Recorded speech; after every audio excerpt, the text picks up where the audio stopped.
What's up, my Bloodline friends? This is Bill again with another update for you. This video is going to be about the new event in Bloodline called Valley of Conquerors. This is a pretty cool event, definitely the coolest one so far, and it's more importantly to me, I think it's a sign of good things to come because with the game being so new, only a little over a month old, and already have an event like this, it shows a lot of promise to me. So let's head right into the event. So it's up here in this little ships over here. You just tap on that, and it's going to open the screen. Now the event lasts quite a while, so it'll tell you how long it lasts up here. There's four different teams, and each team is represented by a color: blue, yellow, purple, and red. So this is the scoreboard, obviously, and these are your total points that you've earned. And this is your points per minute that you're currently getting, and we'll go into that a little further later on. By the way, pretty good rewards.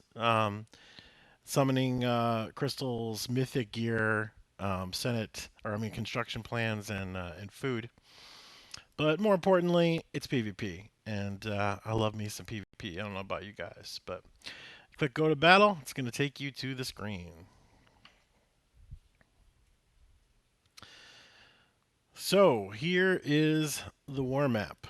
Um, this is your spawn point for your team.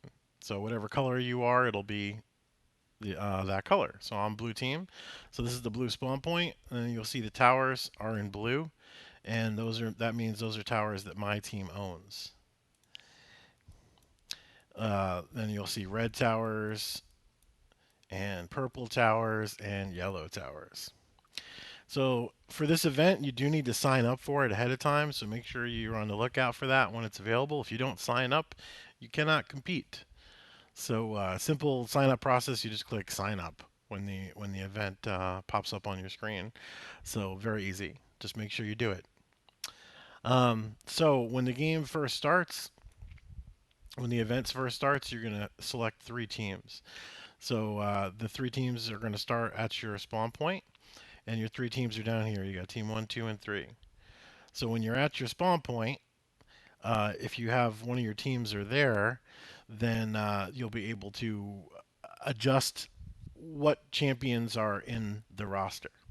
So you can only do this from your spawn point. You do it when you first start, and they'll start here. And then the rest of the game, if you have to bring a team back to the spawn point right here, and then a little icon will appear over here with some arrows. You tap on that, and you'll be able to adjust your roster. You'll be able to take people out, add people in, move them around. That's another thing too is you can't change formation unless you go back to the spawn point.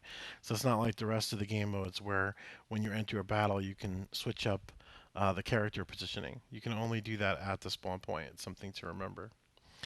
Now most players, and I am one, I agree with this. Um, they have one really like a stack team and then two other teams to kind of move around with. I have a stack team, and then I have a team that's like decent that can just beat like people that are just throwing in garbage, and then I got kind of a garbage team to move around and take towers and stuff. So, but again, if you mess up in the beginning, you can always go back to the spawn and change it out. So the other thing to remember too is when you go back to the spawn, you can regain any energy that you might have lost from movement. And for movement, I'll get into the mechanics of the game, how things work. So all three of my teams are in this spot right here right now. And as you can see, this is the action points. You get one per minute. Right now, all three of my teams are at max, and max is 120. So once they're sitting at 120, they will not get any more until you use them. It costs 30 action points to move one spot in any direction. So you just have to follow a line, and the first tower you come across, it takes 30. So even though this one looks shorter, it costs 30 points to go here or 30 points to go here. And then it would take another 30 to go here, etc. So I can move. Then the way to move is like, say I wanted to move here. You select the team that you want to move, It'll tell you how many points it takes. Since this is 2 spaces away, it's 60. And then you hit garrison, and that'll move the team right there. Now, if you're attacking, then you would tap the team you wanted to attack, like say this tower here. Let's see what's there. 1588. Let's attack with this team. So I'm going to attack with my second best team, which is 1900, and it's going to say assemble. It's going to enter your normal loading screen, and you cannot control your characters from the loading screen. So it's like the PvP arena where you can just watch it. You can do ×2 though. So let's do that. Hope for the best.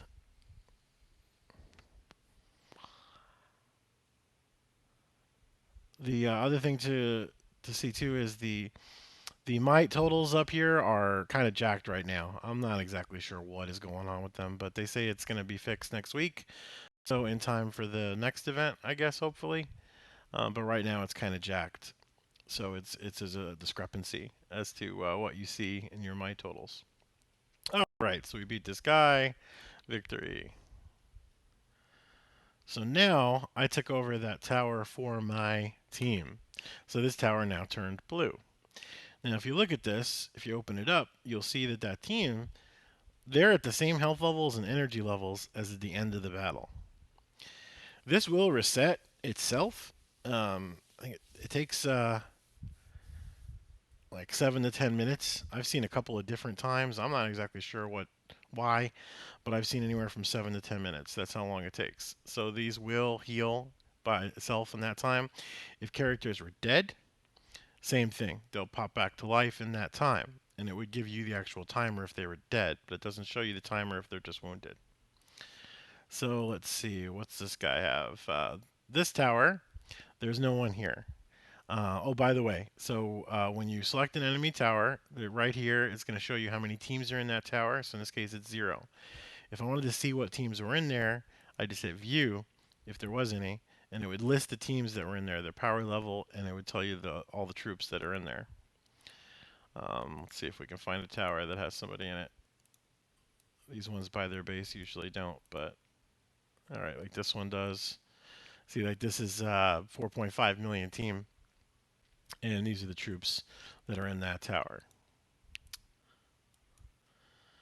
So if I wanted to move to here for this team here, see how it's only taking me 30 because it's one spot away. So let's move this over here, and then we'll move this guy here, and then my energy's used up for this guy. So if you look, he only has 2 energy, so I can't move anywhere.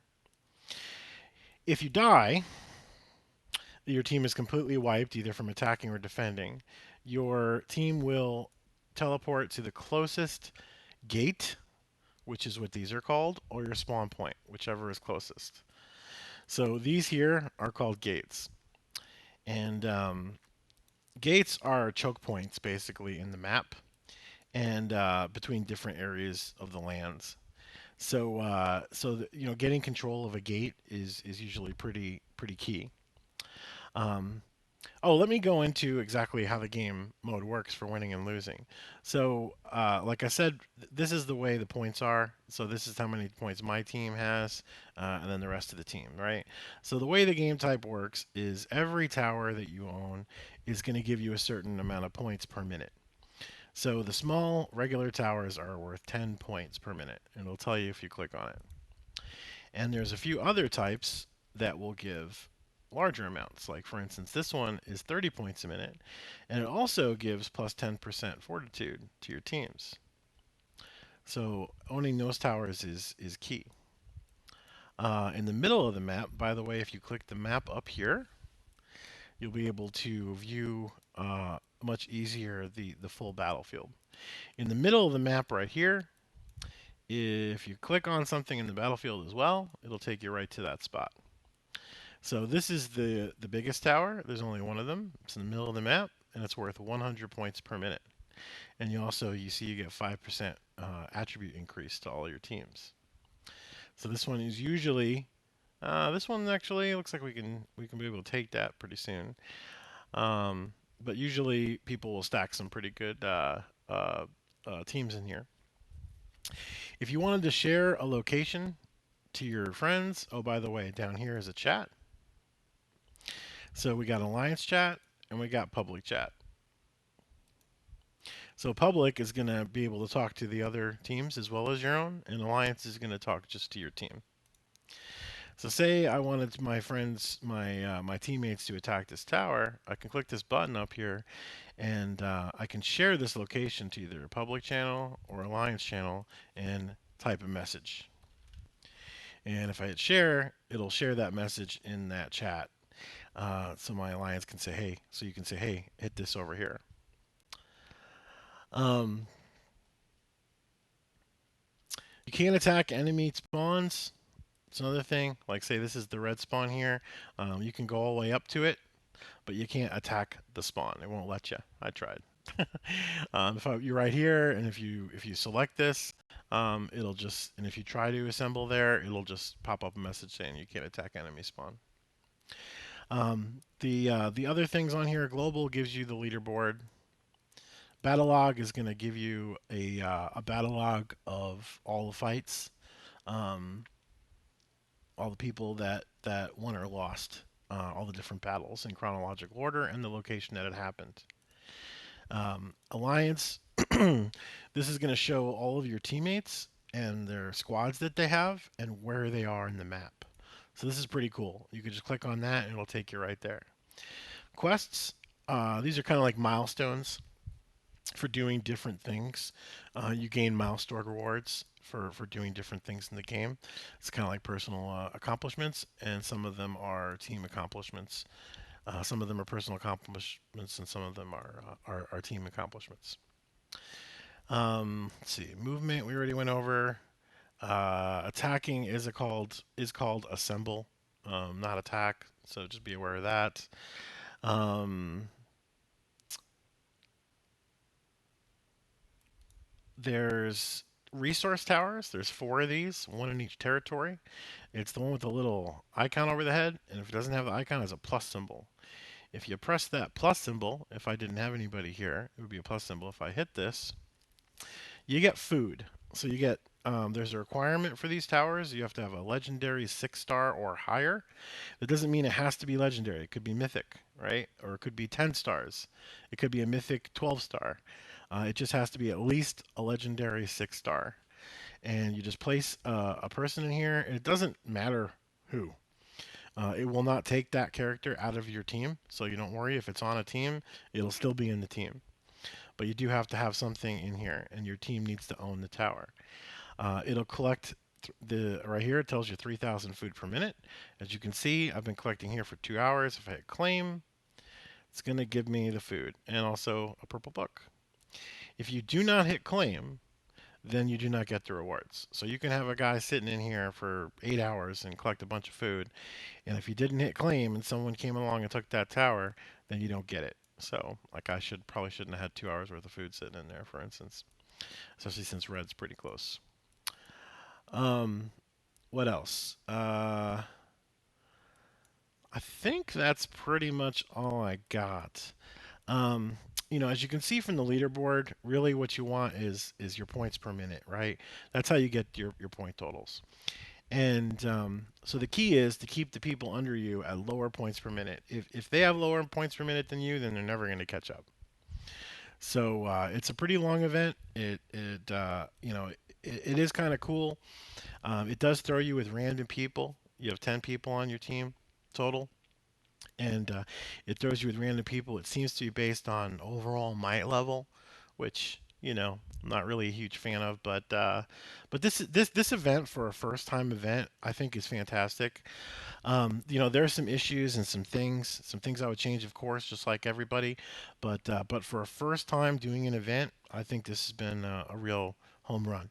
They hit it out of the park.